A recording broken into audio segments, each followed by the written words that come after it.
understanding the spin-spin interactions, understanding the integration, and understanding about the multiplicity. Now, let us introduce this topic. We know that the peak value, that is the chemical shift due to a proton in a molecule, is affected by the magnetic field, that is the induced magnetic field produced by the circulation of neighboring electrons, as you have studied in the past modules. The other important factor is that we need to know how a peak looks like, that is the appearance of the absorption peak. The magnetic field produced by neighboring nuclei affects the appearance of proton NMR absorption signal. In fact, the proton NMR spectra of most organic molecules contains proton signals that are split into two or more sub-peaks. Rather than being a complication, however, this splitting behavior actually provides us with more information about the molecule. This splitting phenomenon operates through the interaction of nuclear spins with the bonding electron spins rather than through space as observed in the chemical shift. Now, let us consider the concept of spin-spin interaction. To understand this concept, let us consider the NMR spectrum of 1,1-dichloroethane and 1,2-dichloroethane. The NMR spectrum of 1,1-dichloroethane is more complicated than that of 1,2-dichloroisomer, which displays a single peak from the 4 equivalent hydrogens. The NMR spectrum of 1,1-dichloroethane shows two signals from the two different type of hydrogens, which are further split into group of 2 or more peaks. This is a common feature in the spectra of compounds having different sets of hydrogen atoms bonded to adjacent carbon atoms. The signal splitting in proton spectra is usually small, ranging from a small value of to 18 Hz. It is designated as J and is called as the coupling constant. Now, in this figure, you can see the proton spectrum of 1,2-dichloroethane and 1,1-dichloroethane. The separation between two consecutive lines is always constant within a given multiplet and is called as coupling constant, and that is J. The magnitude of J is usually expressed in the terms of Hertz and is independent of the magnetic field applied. If the chemical shifts of two different signals are significant, that is greater than 2 ppm, then the splitting patterns found in spectrum is easily recognizable. The patterns are symmetrically distributed on both sides of the proton chemical shift, and the central lines are always stronger than the outer lines. The most commonly observed patterns have been given descriptive names such as a doublet, two equal intensity signals, a triplet, three signals with the intensity ratio of 1:2:1, and a quartet, a set of 4 signals with intensities in the ratio of 1:3:3:1, and so on. These patterns are clearly shown in the picture, as you can see. Thus, signals multiplicity is the result of magnetic effects of neighboring protons and therefore indicates the number of neighboring protons. To illustrate this concept, consider the example. If HA and HB are not chemically equivalent, you can see in the figure, it is clear, they will produce different signals. The chemical shift of HA is affected by several electronic effects. All of these effects modify the magnetic field which is felt by HA proton, thereby affecting the resonance frequency of HA. Now, the chemical shift of HA is also affected by the presence of HB, because HB has a magnetic moment that can either be aligned with or against the external magnetic field. The chemical shift of HA depends on the alignment of nuclear spin of Hb. In some molecules, Hb will be aligned with the field, while in other molecules, Hb will be aligned against the magnetic field. As a result, the chemical shift of Ha in some molecules will be slightly different than the chemical shift of Ha in other molecules, which results in the appearance of two peaks. In other words, the presence of Hb splits the signal for Ha into a doublet. Now you can see the source of a doublet here in this particular figure. Ha has the same effect on the signal of Hb, splitting the signal for Hb into a doublet. Now this phenomena is known as spin-spin splitting or coupling. Now consider a scenario, students, in which Ha has two neighboring protons. You can see here in this figure what I am describing.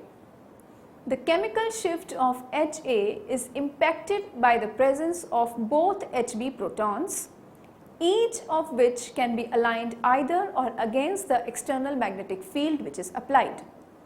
Once again, each Hb is like a tiny magnet and has an impact on the chemical shift of Ha.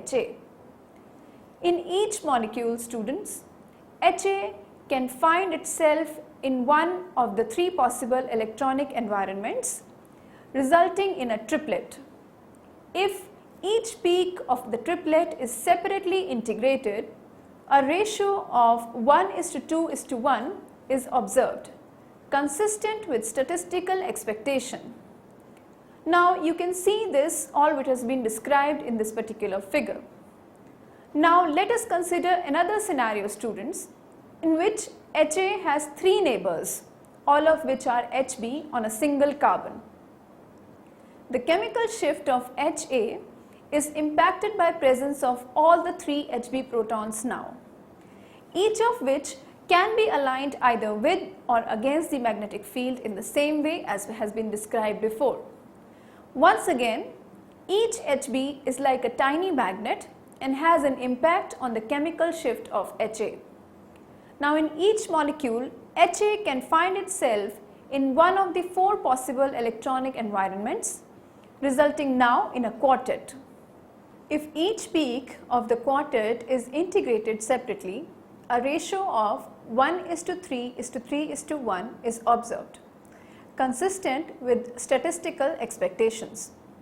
You can see the source of quartet here in the figure. The table given summarizes the splitting patterns and peak intensities for signals that result from coupling with neighboring protons. When we analyze this carefully, a uniform pattern emerges.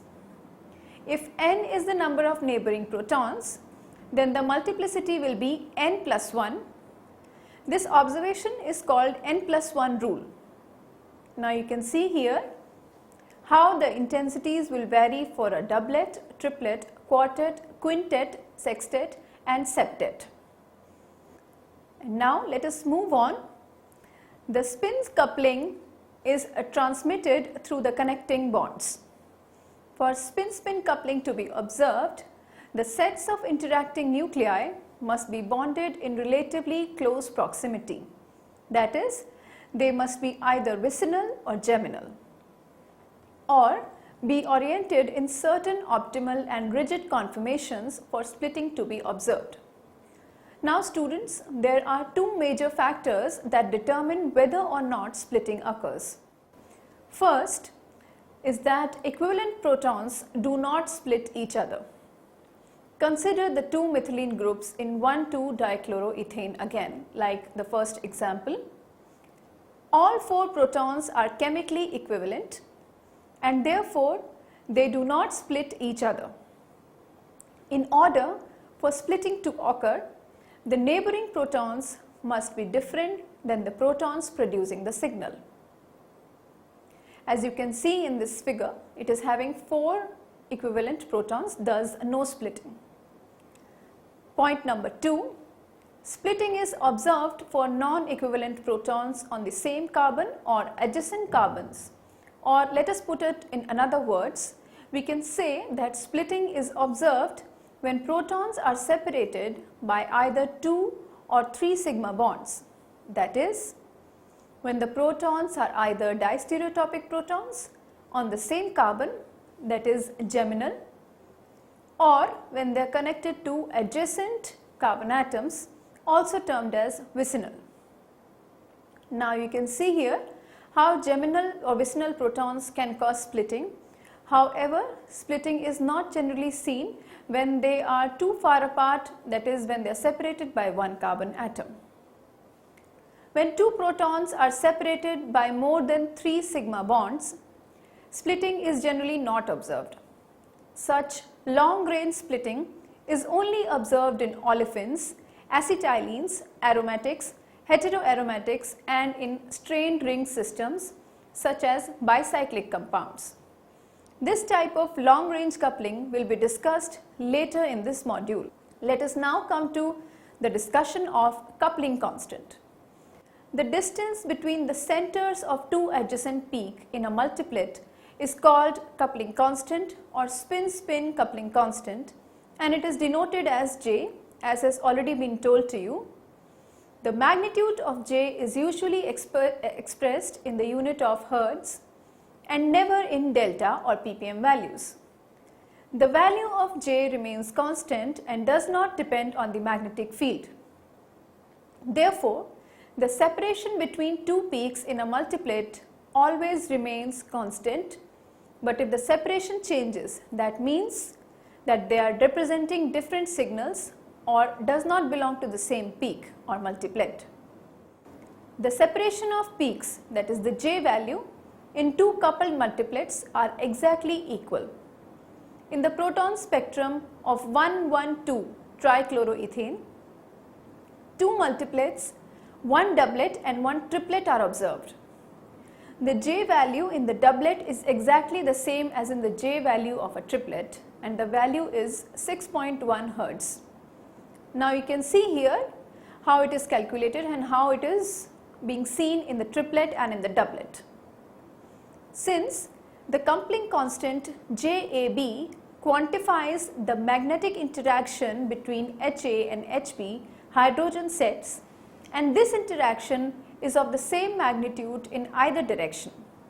In other words, HA influences HB to the same extent that HB influences HA. When looking at more complex NMR spectra, this idea of reciprocal coupling constants can be very helpful in identifying the coupling relationships between proton sets. Let us now come to factors affecting the coupling constant. The coupling constant J is a measure of effectiveness of the spin-spin coupling that has occurred. The value of J depends upon the number, type and geometrical orientation of bonds separating the coupled nuclei. One bond coupling is greater than the two bond coupling, which in turn is larger than the three bond coupling, and so on. The coupling constants, unlike the chemical shift, is expressed in Hertz and does not again depend on the applied magnetic field strength. This is because the strength of magnetic moment of a neighboring proton, which is the source of spin-spin coupling phenomenon, does not depend on the applied magnetic field strength. In general, the coupling constant is designated as N, which is in superscript J and subscripted AB. The superscript indicates the number of bonds through which the interaction occurs. For example, 1J, 2J and 3J means that 1, 2 or 3 bonds are involved in the coupling interaction. The subscript AB tells about the nuclei, that is HA and HB, which are taking part in the coupling process. The important factors which affect the magnitude of coupling constants in various types of coupling are discussed in detail. Let us now come to the first one, which is the geminal coupling, represented by 2JHH. Protons attached to the same carbon are known as geminal protons. and these are separated by two bonds. If geminal protons are chemically non-equivalent, then they show coupling. The geminal coupling, that is 2JHH constant values, are usually negative or near to 0. In the present discussion, we have ignored the negative sign for the convenience. The geminal coupling, represented by 2JHH, in general depends on the hybridization of the carbon atom and the bond angle and the substituent such as electronegative atoms. When S character is increased, the absolute value of geminal coupling constant is decreased. That is, it moves to positive value. That is, 2JsP3 is greater than 2JsP2 greater than 2JsP. If an electronegative group is attached nearby the coupled protons, the geminal coupling constant decreases, that is, moves to positive value, as you can see here in this figure. The bond angle, represented by HCH, that is the bond angle between the HC and H bond, also gives rise to change in 2JHH value.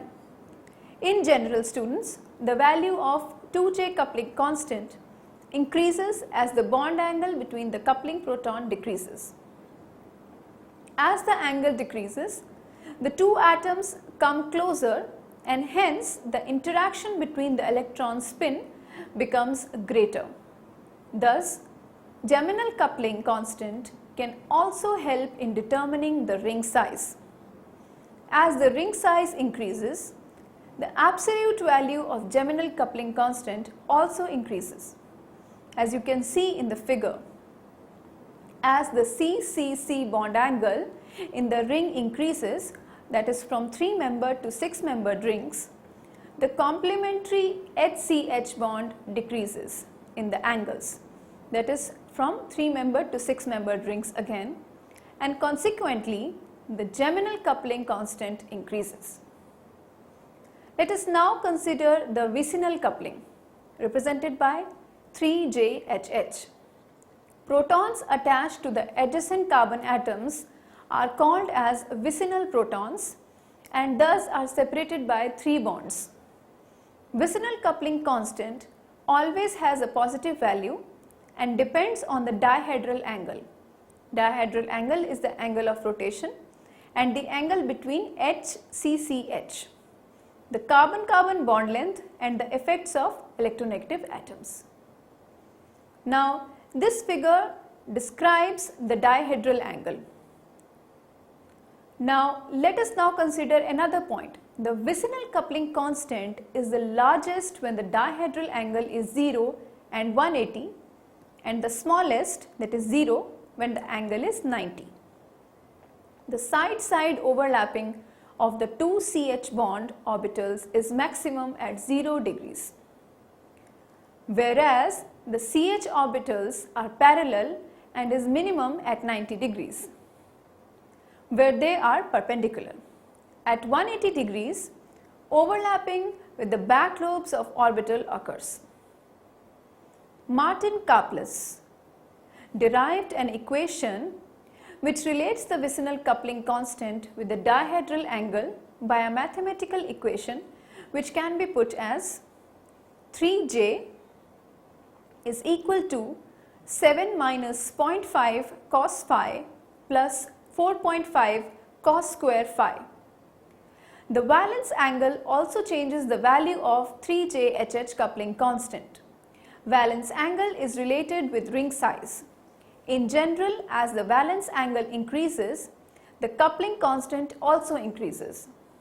The coupling constant increases with decrease of bond length. The vicinal coupling constant decreases with increasing the electronegativity of the atom attached to the system. You can see here this in this figure given. Let us now consider long range coupling. The magnitude of J decreases sharply with the distance. It is very less through more than 3 covalent bonds, but in some cases the coupling is observable even in case of more than 3 bonds. Such coupling is most common in systems such as olefins, acetylenes, aromatics, heteroaromatics and strained ring systems, that is small or bridged rings. This kind of coupling which occurs beyond 3 bonds is known as long range coupling. Let us consider allylic coupling. In addition to the geminal or vicinal coupling, alkenes also show coupling between protons substituted on carbons alpha to the double bond and those on the opposite end of the double bond. This 4 bond coupling is also known as allylic coupling. Allylic coupling constant are very less, that is about 0 to 3 Hertz. The pi electrons of the double bond apparently help in coupling the concerned nuclei, and the magnitude of this depends upon the extent of overlap of the carbon-hydrogen sigma bond with the pi bond. This type of coupling also occurs in acetylenes. Let us consider homoallylic systems. In some alkenes, coupling can occur between CH sigma bonds on either side of the double bond. Homoallylic coupling is weaker than allylic coupling because it occurs over a greater distance, that is approximately 5 bonds. This type of coupling is generally very small or even non-existent in most molecules, but sometimes it appears in the NMR spectrum. Now let us see aromatic coupling. In aromatic systems also, coupling occurs beyond the adjacent carbon atoms more than 3 bonds, that is, the ortho, meta and para positions can all interact, but the ortho coupling is maximum, followed by meta and then para. In fact, the para coupling is rarely observed because of the increased distance. As you can see here, the coupling values, the ortho coupling is between 7 to 10 Hertz, the meta coupling constant is between 1 to 3 Hertz, and you can see least is para coupling, where the coupling constant is 0 to 1 Hertz. Heteroaromatic coupling. The heteroaromatic systems also show long range coupling analogous to aromatic systems. For example, in furan, coupling occurs between all of the ring protons. The values of coupling constants are given. As you can see, it varies from 1.6 to 3.8 Hertz when in alpha beta dash, alpha dash and beta dash protons. Let us now come to rigid systems. The long range coupling occurs in compounds without pi systems also, but it is less common. This unusual long range coupling in saturated system occurs through an arrangement of atoms in the form of W, in which hydrogens occupy the end positions. The shape is W. The magnitude of coupling constant is usually small except in highly strained ring systems. Apparently, these ring strained systems somehow have a favorable geometry for the overlaps involved. Most of the W-type couplings give rise to the peak broadening rather than apparent splitting. Now students, let us summarize this module. Nuclei having the same chemical shift do not exhibit spin-spin coupling or spin-spin splitting. They may actually be spin coupled, but the splitting cannot be observed directly. The splitting pattern of a given nucleus or a set of equivalent nuclei can be predicted by the n+1 rule, where n is the number of neighboring spin coupled nuclei with the same J value. If there are 2 neighboring spin coupled nuclei, the observed signal is a triplet, that is 2 plus 1 is equal to 3. If there are 3 spin coupled neighbors, the signal is a quartet, that is obtained from 3 plus 1 equal to 4. Now the intensity ratio of the lines in a multiplet is given by numbers in Pascal's triangle. A doublet has 1:1 or equal intensity, a triplet has an intensity ratio of 1:2:1 and a quartet has an intensity ratio of 1:3:3:1 and so on.